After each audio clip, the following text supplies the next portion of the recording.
Hello, नमस्कार दोस्तों। मेरा नाम राहुल सागर है और स्वागत है आप सभी का आपके अपने YouTube channel study with Rahul Sagar में। दोस्तों, आप सभी का अगर बीएड क्लियर हो चुका है या डीएलएड क्लियर हो चुका है, तो आप सभी के मन में एक डाउट होगा कि सीटेट का जो एग्ज़ाम है, वो क्या है? इसको कैसे पास किया जाता है? इसको कौन-कौन लोग भर सकते हैं? इसके बारे में कंप्लीट इन्फॉर्मेशन मैं इस वीडियो के माध्यम से आपको दूंगा। हर एक जानकारी इसके माध्यम से मैं आपको बताऊंगा। सीटेट से जुड़ी हुई हर एक चीज़ ए टू जेड जानकारी, इसकी एलिजिबिलिटी, इसका एग्ज़ाम पैटर्न, इसका सिलेबस, इसके लिए कितनी फीस जाती है, हर एक जानकारी। और साथ ही साथ मैं आपको सितंबर 2026 का जो भी एक एग्जामिनेशन इंफॉर्मेशन बुलेटिन आता है, जब भी ये एग्जामिनेशन कंडक्ट कराया जाता है तो उसमें ये सारी जानकारी दी होती है। उसके साथ साथ मैं आपको एक सिंपल सी लैंग्वेज में भी इस एग्जाम के बारे में आपको बताने वाला हूँ। ठीक है दोस्तों, तो चलिए वीडियो की शुरुआत करते हैं। लेकिन इससे पहले आप सभी से एक छोटी सी रिक्वेस्ट है, अगर आपने अभी तक हमारा यूट्यूब चैनल सब्सक्राइब नहीं किया है तो प्लीज़ हमारे यूट्यूब चैनल को सब्सक्राइब कर लीजिए और बेल आइकन को भी प्रेस कर लीजिएगा, ताकि जो हमारी आने वाली लेटेस्ट अपडेट्स हैं उनको आप आसानी से देख सकें। दोस्तों, एक चीज़ मैं आपको और बताना चाहूँगा, इस वीडियो के डिस्क्रिप्शन बॉक्स में आपको एक टेलीग्राम ग्रुप का लिंक भी मिल जाएगा। आप चाहें तो उसे भी फॉलो कर सकते हैं, क्योंकि उस चैनल पर टेलीग्राम चैनल के साथ साथ एक व्हाट्सएप चैनल का ग्रुप भी मिल जाएगा, लिंक भी मिल जाएगा। आप चाहें तो उसे भी फॉलो कर सकते हैं, क्योंकि हर एक अपडेट को, जो भी एजुकेशनल न्यूज़ आती है, जो भी इम्पोर्टेंट होती है स्टूडेंट्स के लिए, हम उसको आपको सबसे पहले वहीं पर प्रोवाइड कराते हैं। ठीक है, यकीन मानिए आपके लिए वो जो टेलीग्राम चैनल है, जो व्हाट्सएप चैनल है, वो बहुत बेनिफिशियल होने वाले हैं आपके लिए। दोस्तों, आप कभी भी इस वीडियो को देख रहे हैं तो मैं आपको इतना समझाना चाहता हूँ, इस वीडियो के माध्यम से मैं इतना दावा करता हूँ कि अगर आप सीटेट के लिए आए हैं तो हर एक इन्फॉर्मेशन इस वीडियो के माध्यम से आपको पता चल जाएगा। पूरा सिलेबस इसमें डिटेल में समझाऊंगा आपको, किस तरीके से तैयारी करनी है, हर एक चीज़ को लेकर के बात करने वाला हूँ। ठीक है दोस्तों, तो चलिए शुरू करते हैं इस वीडियो को लेकर के बात। आप ये जो सामने स्क्रीन पर देख पा रहे हैं, ये पूरा एक गाइड वीडियो स्ट्रक्चर है आपके सामने। अगर आप सीटेट को क्वालिफाई करना चाहते हैं तो आपके लिए जो ये वीडियो है बहुत बेनिफिशियल होगी। देखिए, सबसे पहले हम सीटेट का फुल फॉर्म जान लेते हैं। सीटेट का फुल फॉर्म क्या है? सीटेट का जो फुल फॉर्म है वो है सेंट्रल टीचर एलिजिबिलिटी टेस्ट। क्या है? Central teacher eligibility test. ये एग्जाम कंडक्ट कौन करवाता है? इस एग्जाम को कंडक्ट कराता है CBSE. CBSE means central board of secondary education. ठीक है, उसके बाद इसका पर्पस क्या है? देखिए, इसका पर्पस ये है, गवर्नमेंट और मैनी प्राइवेट स्कूल्स में टीचर एलिजिबिलिटी चेक करना। होता क्या है, सीटेट जो एग्जामिनेशन होता है आपका, वो हर जगह पर वैलिड होता है। जैसे कोई भी गवर्नमेंट वैकेंसी निकलती है, कोई सेंट्रल गवर्नमेंट की वैकेंसी निकलती है, उसमें अगर आप टीचर की पोस्ट के लिए अप्लाई करना चाहते हैं तो वो उसमें आपके लिए एक सीटेट, मतलब ये सीटेट का जो एग्जामिनेशन है वो क्वालिफाइंग माना जाता है। ठीक है, तो वो आपके पास होना चाहिए। उसके बाद कुछ प्राइवेट स्कूल्स में भी आपसे सीटेट का जो स्कोर है या सीटेट का एग्जामिनेशन के बारे में पूछा जाता है कि आपके पास सीटेट है या नहीं है, आप सीटेट क्वालिफाइड हैं या नहीं है। तो प्राइवेट स्कूल्स में भी इसकी मान्यता है। ठीक है, सीटेट जो है वो, हालांकि कुछ स्टेट में तो वहीं का टेट मांगते हैं। अच्छा, दो तरीके के टेट होते हैं। एक तो होता है सेंट्रल लेवल पर, जो आपका यही हो है, जो आपका सीटेट के नाम से जाना जाता है, और एक होता है टेट, टीचर्स एलिजिबिलिटी टेस्ट, यानी कि जो स्टेट वाइज भी कंडक्ट करा जाता है। जैसे मान के चलो यूपी टेट होगा तो वो यूपी का टीचर एलिजिबिलिटी टेस्ट होगा। ठीक है, तो सीटेट और टेट में आपको डिफरेंस समझ आ गया। सीटेट सेंट्रल लेवल पर और टेट वो आपका स्टेट लेवल पर होता है। वो अलग अलग स्टेट में उनका अपना खुद का होता है, जैसे यूपी का यूपी टेट, ठीक है, बिहार का बिहार टेट। ठीक है, इस तरीके से ये टेट होता है। सही। उसके बाद हम बात करें, क्या एक क्वेश्चन होता है बच्चों के मन में कि सीटेट क्या नौकरी देता है? जी बिल्कुल नहीं। सीटेट नौकरी नहीं देता है। मतलब ये एक तरीके से एक पात्रता परीक्षा है या एक एलिजिबिलिटी एग्जाम है, जो यह सिर्फ एक एलिजिबिलिटी सर्टिफिकेट देता है कि आपके पास सीटेट का सर्टिफिकेट है, तो आप पर्टिकुलर पोस्ट कोड को अप्लाई कर सकते हैं। ठीक है दोस्तों, तो ये सारी चीजें हो गई। तो ये डायरेक्टली नौकरी नहीं देता है, लेकिन नौकरी पाने में बहुत ज्यादा हेल्प करता है आपकी। बहुत ज्यादा हेल्प क्या है, इसकी क्वालिफिकेशन मांगते ही है। ठीक, उसके बाद हम बात करें तो सीटेट जरूरी क्यों है। सीटेट इसलिए जरूरी है, अगर आप गवर्नमेंट टीचर्स बनना चाहते हैं तो आपके लिए सीटेट जरूरी रहेगा। जैसे गवर्नमेंट टीचर्स, जैसे केवीएस, एनवीएस या और कई स्कूल्स होते हैं सेंट्रल लेवल पर जो वैकेंसी निकलती है। ठीक है, एटॉमिक एनर्जी वाली हो गई, D+B वाली हो गई, ठीक है ना। तो अलग अलग स्टेट में आपका सीटेट भी क्वालिफाई होता है। जैसे मान के चलो, अगर किसी स्टेट में कोई भी टीचर वैकेंसी निकलती है तो आप सीटेट क्वालिफाइड हैं तो वहां पर आप अप्लाई कर सकते हैं। वो डिपेंड करता है उस स्टेट के ऊपर, ठीक है ना। प्राइवेट स्कूल में भी प्रेफरेंस दी जाती है सीटेट को। मैंने आपको पहले ही बता दिया है कि प्राइवेट स्कूल्स में भी अगर आप कहीं पर जॉब लेने जाते हैं तो वहां पर भी हो सकता है कुछ स्कूल्स में सीटेट को प्रेफरेंस दी जाए। ठीक है, टीचिंग करियर की शुरुआत ही मान सकते हैं इसको, क्योंकि जब आप बीएड करते हैं तो उसके बाद ये होता है। ठीक है, अब सीटेट में पेपर कितने होते हैं इसको समझ लेते हैं। सीटेट के ना 2 पेपर होते हैं। पेपर 1 क्लास 1 to 5 का टीचर बनने के लिए, ठीक है। पेपर 2 क्लास 6 to 8 का टीचर बनने के लिए, ये 2 पेपर होते हैं। अगर आपने पेपर 1 क्वालिफाई किया है तो आप क्लास 1 to 5 के लिए एलिजिबल रहेंगे, और अगर आपने पेपर 2 क्वालिफाई किया है तो आप क्लास 6 से लेकर के 8 को पढ़ाने के लिए एलिजिबल होंगे। क्लास 1 to 5 के लिए यानी कि पेपर 1 प्राइमरी टीचर के लिए, और जो आपका पेपर 2 होगा वो टीजीटी टीचर्स के लिए होता है, ठीक है, या माध्यमिक टीचर के लिए होता है। ये आपको समझ आ गया। अगर आप क्लास 1 to 8 तक पढ़ाना चाहते हैं तो आपके लिए सीटेट जरूरी होता है। ठीक, अब इसके लिए एलिजिबिलिटी क्या होती है। एलिजिबिलिटी भी मैंने आपको बता दी थी पहले। 12th होना चाहिए आपके पास, या आपके पास डीएड प्लस बीएड, इनमें से कोई भी कोर्स हो सकता है या कोई भी डिग्री हो सकती है। ठीक है, उसके बाद graduation plus BEd plus DElEd हो सकता है। इसमें क्या है, एलिजिबिलिटी जो रूल्स होते हैं इसके लिए वो टाइम टू टाइम चेंज होते रहते हैं, तो ये सारी चीजें आपको ध्यान रखनी है। एग्जाम के पैटर्न की बात कर लेते हैं। एग्जाम पैटर्न कैसा होता है सीटेट में।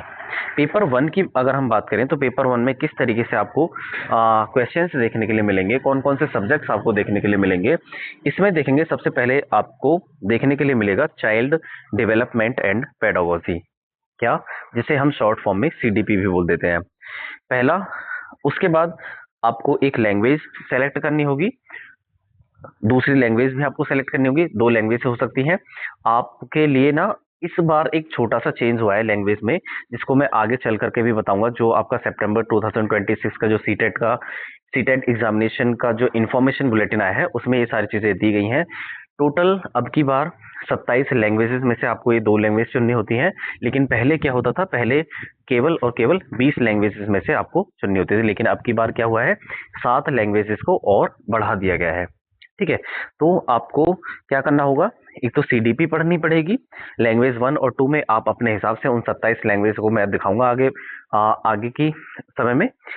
उनमें से आपको 2 लैंग्वेज चुननी पड़ सकती है। जैसे आप हिंदी चुन सकते हैं और सेकंड पर इंग्लिश चुन सकते हैं, या पहली प्रेफरेंस आपकी इंग्लिश हो सकती है और सेकंड हिंदी हो सकती है, या अदर कोई भी लैंग्वेज हो सकती है उन 27 लैंग्वेज में से। ठीक है, उसके बाद आपको मैथमेटिक्स पढ़ना पड़ता है, और साथ ही साथ आपको ईवीएस यानी कि एनवायरमेंटल स्टडीज के बारे में पढ़ना पड़ता है। पेपर का पैटर्न इतना हार्ड नहीं होता है।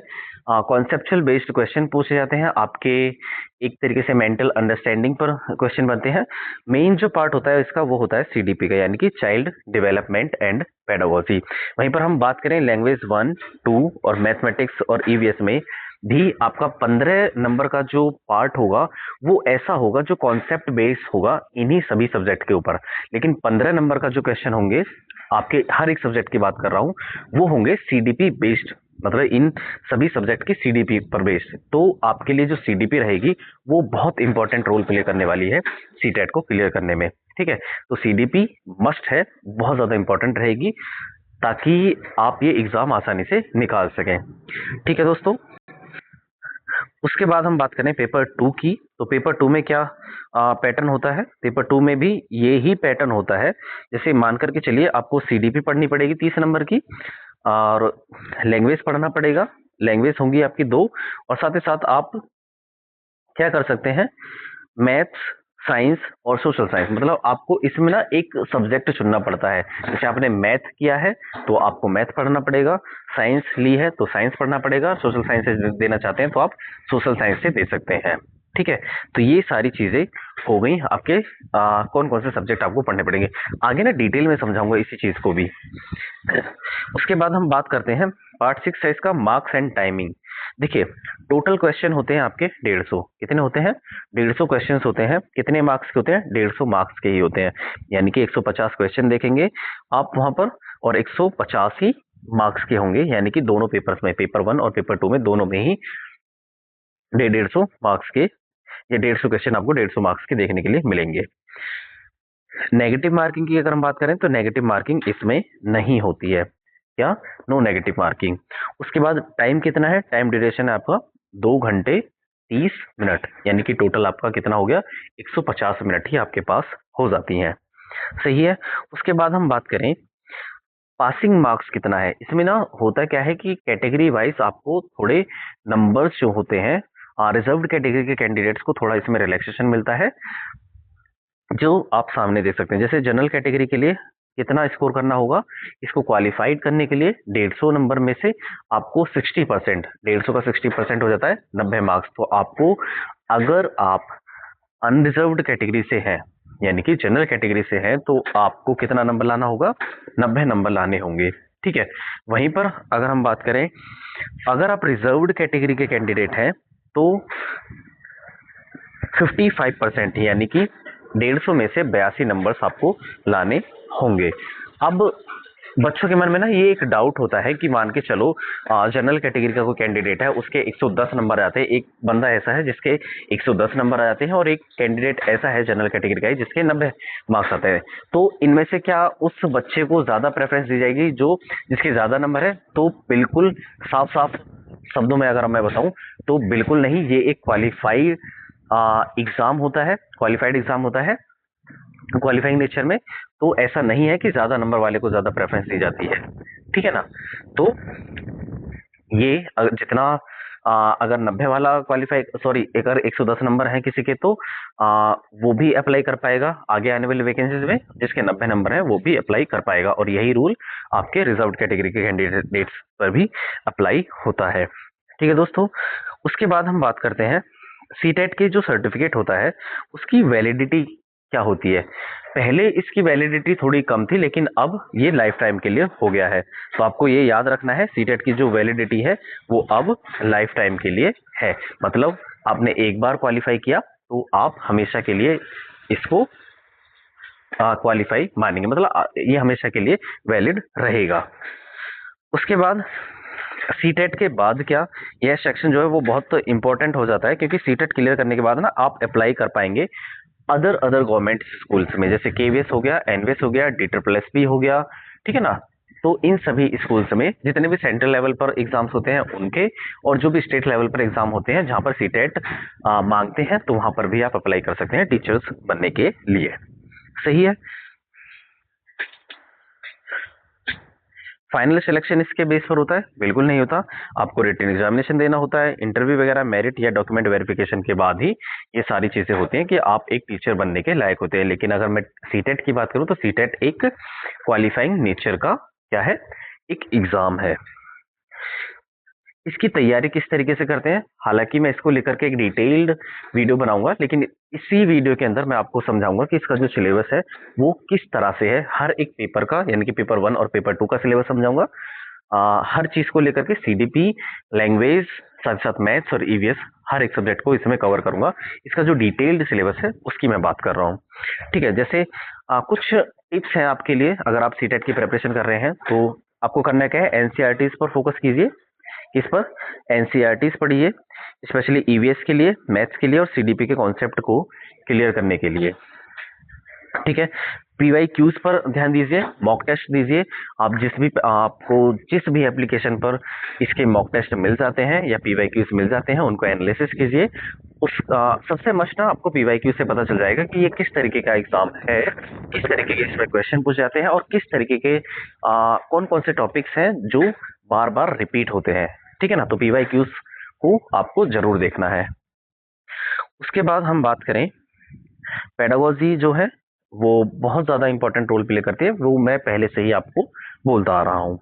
ठीक है, मैक्सिमम स्टूडेंट्स क्या क्या गलती करते हैं, जैसे डेली मॉक टेस्ट नहीं देते, स्पीड प्लस एक्यूरेसी इंप्रूव होगी अगर आप डेली मॉक टेस्ट दोगे तो। रिवीजन आप कर सकते हैं, वीकली रिवीजन कीजिए, जो जैसे कि मान के चलो आपने वीक में अगर कोई एक चैप्टर पढ़ा है तो उसको बार बार रिवाइज कीजिए। सही। बुक्स क्या हो सकते हैं, बुक्स आप अलग अलग टीचर्स हैं, जैसे आपने देखा होगा हिमांशी मैम है जो बहुत अच्छा सीडीपी पढ़ाती हैं। बहुत सारे हैं, आप अपने मन के हिसाब से किसी की भी बुक्स खरीद सकते हैं सीटेट के लिए। जैसे सचिन एकेडमी, सचिन सर भी हैं, रोहित वैदवान सर भी हैं। ये टॉप टीचर्स बता रहा हूँ जो सीटेट में महारत हासिल किए हुए हैं। ठीक है ना, इनके जो पढ़ाए हुए बच्चे हैं वो बहुत ज़्यादा पास होते हैं, तो आप इनकी बुक्स भी ले सकते हैं। और साथ साथ कुछ अदर पब्लिकेशंस भी हैं जिनकी बुक्स बहुत अच्छी हैं हर एक टॉपिक्स पर, जैसे सीडीपी हो गया, मैथ, सीवीएस वगैरह, सीटेट के लिए अगर मैं बात करूं तो। ठीक है ना, इसको बात करें तो कुछ कॉमन मिस्टेक्स होती हैं जो बच्चे करते हैं, जैसे सिलेबस को बिना पढ़े तैयार करने की कोशिश करते हो। तो पहले आपके लिए सिलेबस मैंडेटरी है, आप समझिए कि हमसे सिलेबस में क्या क्या पूछा जा रहा है, हर एक चीज को पढ़िए, उसके बाद ही आपको समझ आएगा कि क्या क्या चीजें हमसे पूछी जाएंगी। उसके बाद पेडागोजी को इग्नोर नहीं करना है, बिल्कुल भी नहीं करना है। हर एक सब्जेक्ट की पेडागोजी आपको पढ़नी है, चाहे वो मैथ, सीवीएस, इंग्लिश, हिंदी क्यों ही ना हो। ठीक है, मॉक टेस्ट ना देना, मॉक टेस्ट दीजिए, आपको समझ आएगा और तैयारी करने की आपको जरूरत है। रैंडम यूट्यूब स्ट्रेटेजी फॉलो मत करिए, जैसे मान के चलो किसी ने कुछ बोला आकर के और वही चीज आगे किसी दूसरे ने कुछ और बोला, तो एक एक बार में आप दूसरे पर शिफ्ट हो गए। तो इस तरीके से आप व्यवहार मत कीजिए, क्योंकि एक टीचर पकड़ लीजिए, कोई जो भी आपको बेहतर लगे उस पर ही विश्वास कर रखिए, आपका सीटेट क्लियर हो जाएगा। वो कोई भी हो सकता है, हिमांशी मैम हो सकते हैं, सचिन सर हो सकते हैं, या कोई और टीचर्स हो सकते हैं। ठीक है ना, उसके बाद ये है ही, अगर आप टीचिंग की फील्ड में करियर बनाना चाहते हैं तो आपके जो लिए सीटेट का एग्जाम होगा वो एक पहला बड़ा कदम होगा। सही स्ट्रेटेजी और कंसिस्टेंसी के साथ इसे आसानी से क्रैक किया जा सकता है। देखिए, सीटेट को क्लियर करना इतनी बड़ी बात नहीं है जितना बच्चे सोच करके चलते हैं। ये एक क्वालिफाइड टेस्ट होता है, जो असली लड़ाई होती है वो आपको होती है मेन टीचिंग एग्जाम्स में, जैसे डीएसएसबी हो गया, केवीएस हो गया, वहां पर आपको अच्छा खासा पढ़ना पड़ता है, लेकिन हाँ हेल्प मिलती है आपको अगर आप सीटेट में अच्छा पढ़ते हैं तो। सही है। उसके बाद हम बात करें, हाँ, ये तो हो गया सारी चीजें जो मैंने आपको मोटा मोटी बताई हैं सीटेट के एग्जाम को लेकर के। लेकिन ये जो अब मैं चीजें आपको बताने वाला हूँ, ये सीटेट का सितंबर 2026 का अभी 2 दिन पहले ही ये इंफॉर्मेशन बुलेटिन आया है, जिसमें हर एक इंफॉर्मेशन सीटेट के एग्जामिनेशन को लेकर के बताई गई है। ठीक है, आप जब भी इस वीडियो को देख रहे हैं, इसी नोटिफिकेशन के अकॉर्डिंग चीजें आपको आगे भी देखने के लिए मिलेंगी, अगर आप आगे देंगे सीटेट का एग्जाम, या पहले भी चीजें ऐसी ही रही है जिस तरीके से इसमें आपको देखने के लिए मिलेंगी। बस थोड़ा सा माइनर चेंजेस किए गए हैं, केवल 2 चेंजेस किए गए हैं की बार, वो भी बहुत छोटे छोटे चेंजेस है। चेंजेस क्या है, एक मैं आपको सिंपल सी लैंग्वेज में बता देता हूँ, क्योंकि पहला चेंज ये है कि पहले क्या था, पहले ये जो एग्जाम था वो केवल और केवल 20 लैंग्वेजेस में कंडक्ट कराया जाता था, लेकिन अब की बार ये टोटल 27 लैंग्वेजेस में कंडक्ट कराया जा रहा है। उनको भी मैं आपको बताऊंगा कि कौन कौन सी लैंग्वेजेस हैं जो अब की बार बढ़ी है। ठीक, उसके बाद सेकंड जो चेंज है वो भी एक छोटा सा चेंज है। पहले क्या था, सीटेट में आपको ना आपकी मनपसंद सिटी को चॉइस करने की चॉइस कर सकते थे आप, मतलब पहले, लेकिन अब की बार ये आप जो मनपसंद सिटी होगी आप उसको चॉइस नहीं कर पाएंगे। अब आपको जो ये सीटेट की वेबसाइट पर ही रैंडमली सिटी अलॉट की जाएंगी, आपका एग्जामिनेशन सेंटर अगर हम बात करें तो। ठीक है ना, तो ये ही एक छोटे से 2 माइनर चेंजेस किए गए हैं। इनके अलावा और कुछ चेंज नहीं है, ना ही सिलेबस में, ना किसी अदर पैटर्न में। ठीक है, इसको हम पहले समझ लेते हैं। आप यहाँ पर देखेंगे तो ड्यूरेशन ऑफ ऑनलाइन एप्लीकेशन, ये आपके जो ऑनलाइन एप्लीकेशन की प्रोसेस है वो 11 मई 2026 से स्टार्ट होगी और 10 सॉरी 10 जून 2026 तक आप अप्लाई कर सकते हैं। ठीक है, last date for submission of online application before 10/6/2026, यानी कि 10 जून 2026 को आपकी लास्ट डेट होने वाली है आपके एप्लीकेशन को फॉर्म या सबमिट करने की। ठीक है, बिफोर 11:59 PM तक। डेट ऑफ एग्जामिनेशन भी इन्होंने बता दी है कि आपका जो एग्जाम कंडक्ट कराया जाएगा वो 6 सितंबर 2026 को कंडक्ट कराया जाएगा, जिससे आपका संडे होगा। ठीक है, उसके बाद हम बात करें, ये सारी चीजें हमने देख ली हैं। हाँ, ये शिफ्ट में, ये 2 शिफ्ट में कंडक्ट कराया जाएगा, पेपर 1 और पेपर 2। ठीक, पेपर 1 जो कंडक्ट कराया जाएगा वो आपका इवनिंग शिफ्ट में कंडक्ट कराया जाएगा 2:30 बजे से लेकर के 5 बजे तक। यानी इसमें आपको पता है कि 2.5 घंटे का समय दिया जाता है, तो ये 2.5 घंटे यानी कि 2:30 बजे से लेकर के 5 बजे तक। उसके बाद अगर हम पेपर 2 की बात करें तो ये पेपर 2 आपका मॉर्निंग शिफ्ट में होने वाला है, जो 9:30 से लेकर के 12 बजे तक होने वाला है सुबह में। सही है। हाँ, एक चीज और इन्होंने इसी इंफॉर्मेशन बुलेटिन में बताई है, in case number of candidates increase the exam में ऑल्सो बी कंडक्टेड ऑन 5 सितंबर 2026, यानी कि सैटरडे के दिन भी ये एग्जाम कंडक्ट कराया जा सकता है 5 सितंबर 2026 को, अगर कैंडिडेट्स यानी कि इस एग्जाम को देने वाले कैंडिडेट्स की जो संख्या अगर बढ़ती है तो ये एग्जाम पहले भी कंडक्ट कराया जा सकता है, एक दिन पहले। ये चीजें इसी इंफॉर्मेशन बुलेटिन के अंदर देखने के लिए मिली है। डेट ऑफ एग्जामिनेशन आपको बता ही दिया है, 6 सितंबर 2026 को ये जो एग्जाम है वो कंडक्ट कराया जाना है। हाँ, एक चीज मैं आपको बता दूं, यहाँ पर सारी चीजें हैं जो डिटेल में आप समझते चलिएगा। फिलहाल candidates can apply for CTET September 2026 online through CTET website. आप सीटेट की वेबसाइट पर क्या कर सकते हैं, इसको अप्लाई कर सकते हैं इसके लिए, या आप सीबीएसई की ऑफिशियल वेबसाइट पर भी अप्लाई कर सकते हैं। ये 2 वेबसाइट है, आपकी सीटेट की ऑफिशियल और साथ ही साथ सीबीएसई की ऑफिशियल वेबसाइट पर जाकर के इसके लिए अप्लाई कर सकते हैं। उसके बाद हम आगे चलेंगे, एग्जामिनेशन फीस क्या है।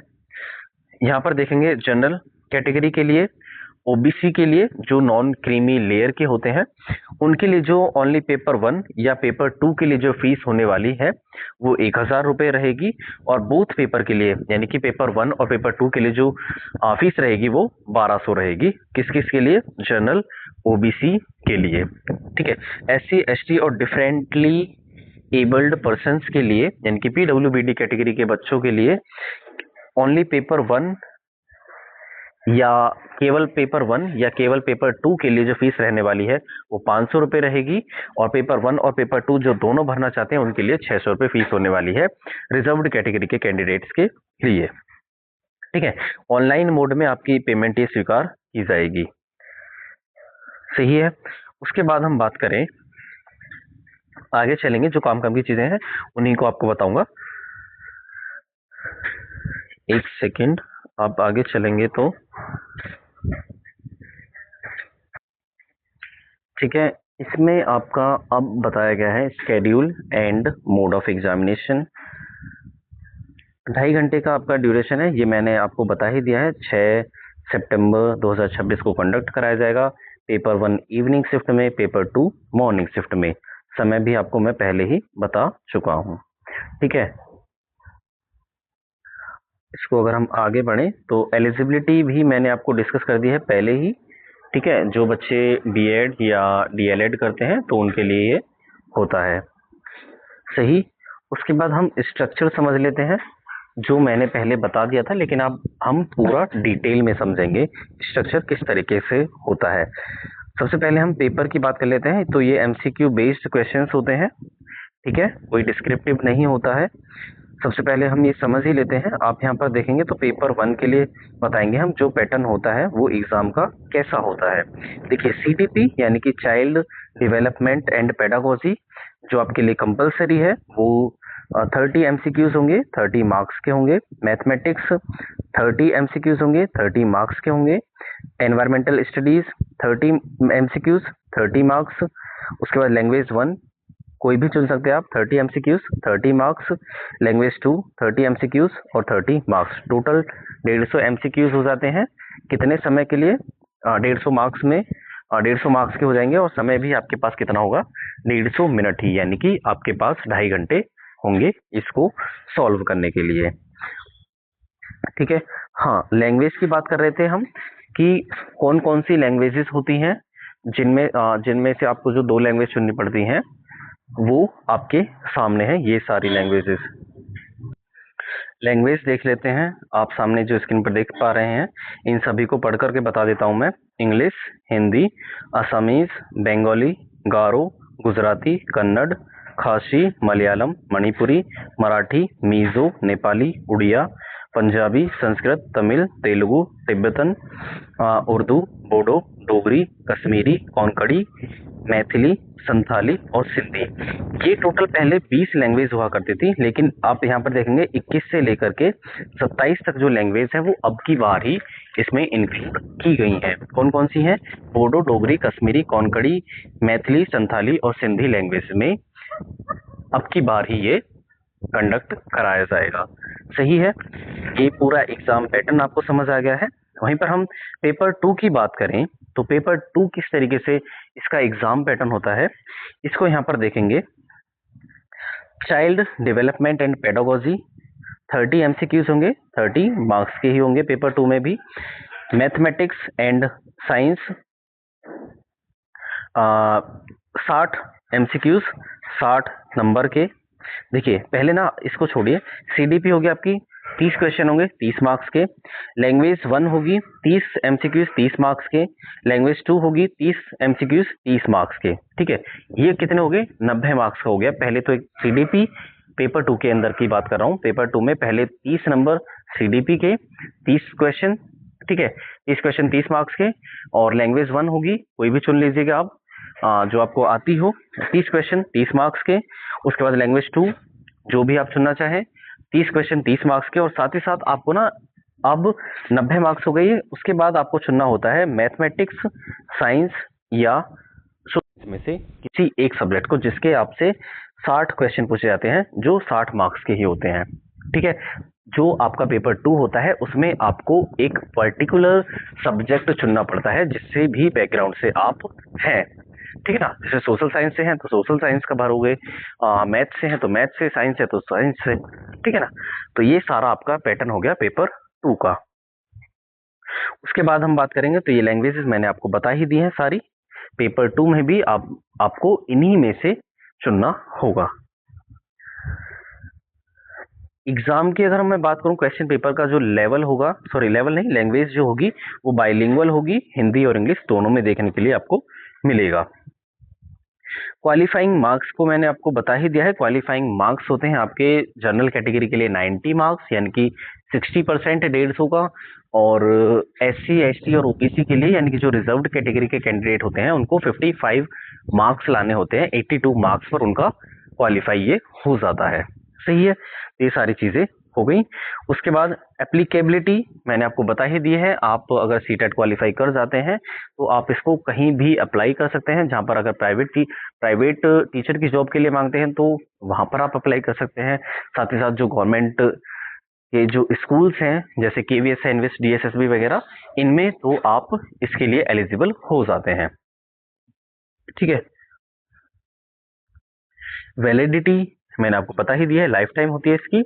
एग्जामिनेशन सेंटर अब की बार जो है क्या है, ये रैंडमली क्या करेगा, एक सेकेंड, हाँ, रैंडम बेसिस पर आपको ये एग्जाम का जो सिटी होगा वो आपको अलॉट किया जाएगा। पहले क्या होता था, पहले ये था कि आपको ना कुछ चॉइसेस दे दी जाती थी। ठीक है, आप उन चॉइसेस को भरते थे और वहीं पर ही आपका जो एग्जामिनेशन सेंटर था वो पड़ जाता था। लेकिन अब की बार रैंडम बेसिस पर इसकी जो एग्जामिनेशन सिटी होगी वो अलॉट की जाएगी। ठीक है, ई एडमिट कार्ड आपको कुछ समय पहले देखने के लिए मिल जाएगा एग्जाम से। और फीस को लेकर के भी मैंने आपको बता दिया है, फीस के बार बार डिस्कस नहीं करेंगे। सही है, अब सीधा चलते हैं हम इसके सिलेबस पर। ये है आपका सीडीपी का सिलेबस पेपर 1 के लिए। ठीक है, child development, primary school child के लिए। जैसे इसको हम पूरा पढ़ते हैं, जैसे एक सेकेंड थोड़ा, हाँ, सीडीपी में आपसे क्या क्या पूछा जाएगा? concept of development and its relationship with learning, principles of the development of children, influence of heredity and environment, socialization process। उसके बाद पियाजे, कोहलबर्ग एंड वाइगोस्की की थ्योरी वगैरह से क्वेश्चन पूछे जाएंगे, बहुत ज्यादा इंपॉर्टेंट है पियाजे, वाइगोस्की और Kohlberg. Concept of child centred and progressive education, critical perspective of the construct of intelligence, multi dimensional intelligence, language and thought, gender as a social construct, individual differences, distinction between assessment for learning and assessment of learning, assessment for learning, इन सभी चीजों के बारे में आपसे पूछा जाएगा। ठीक है, कॉन्टिन्यूस एंड कॉम्प्रिहेंसिव इवैल्यूएशन, उसके बाद formulating appropriate questions for assessing reading readiness levels of learners, ये सारी चीजें हैं, ये आपके सिलेबस में है सीडीपी के में। ठीक है, ये तो हो गया सीडीपी, ये चाइल्ड डेवलपमेंट से। और यहाँ पर आप देखेंगे कुछ क्वेश्चन सीडीपी के अंदर ही concept of inclusive education and understanding children with special needs से जो क्वेश्चन पूछे जाएंगे वो 5 क्वेश्चन होंगे। जैसे addressing learners from diverse backgrounds including disadvantaged and deprived. ठीक है, addressing the needs of the children with learning difficulties, impairment, ETC वगैरह। ठीक है, addressing the talented, creative, specially abled learners, learning and pedagogy, how children think and learn, basic process of teaching and learning, child as a problem solver, alternative conception of learning in children, cognition and emotions, बहुत important topic है, motivation and learning, ये भी factors contributing to learning, personal and environmental, ये सारी चीजें हैं जो आपका सीडीपी का सिलेबस के अंदर पूछी जाएंगे आपसे। ठीक है, मैथमेटिक्स की बात करें तो मैथमेटिक्स से क्या होगा? Geometry, shapes and spatial understanding, solids around us, numbers, addition and subtraction, multiplication, division, measurement, weight, time. ठीक है, वॉल्यूम, डेटा हैंडलिंग और पैटर्न्स, मनी। ये तो आपके कॉन्सेप्चुअल बेस्ड होंगे, यानी कि कॉन्सेप्ट आपको पता होगा तो आप कर पाएंगे। लेकिन 15 क्वेश्चन जो आपसे पूछे जाएंगे वो मैथमेटिक्स की पेडागोजी से रिलेटेड होगा। ठीक है, जो आप सामने सिलेबस देख पा रहे हैं, जैसे nature of mathematics, place of mathematics in curriculum, language of mathematics, community mathematics, evaluation through formal and informal methods, problems of teaching, error analysis and related aspects of learning and teaching, diagnostic and remedial teaching, ये सारी चीजें आपसे math वाले part में पूछी जाएगी। ठीक है, उसके बाद हम बात करते हैं ईवीएस की। ईवीएस में क्या है? Family and friends. I think इसमें ना ये शायद क्लास 3rd से आपसे जो है ईवीएस पूछी जाती है, तो क्लास 3rd से लेकर के 5th तक की एनसीईआरटी है जो आपके लिए बहुत ज़्यादा इंपॉर्टेंट होती है, उसको आप एक बार देख लीजिएगा। मुझे एग्जैक्ट पता नहीं है, शायद 5th क्लास से है, शायद 5th to 8th या 3rd to 5th है शायद। ठीक है, work and play, animals, plants, food, shelter, water, travel, things we make and do, ये सारे चैप्टर्स ना आपको एनसीईआरटी में देखने के लिए मिल जाएंगे। उसके बाद आपसे पेडागोजी वाला इश्यूज, यानी कि ईवीएस पर based concept and scope of EVS, significance of EVS, environmental studies and environmental education, learning principles, scope and relation to science and social science, approaches of representing concept, activities, experimentation, discussion, CCE, teaching material, aids और problems. Language 1,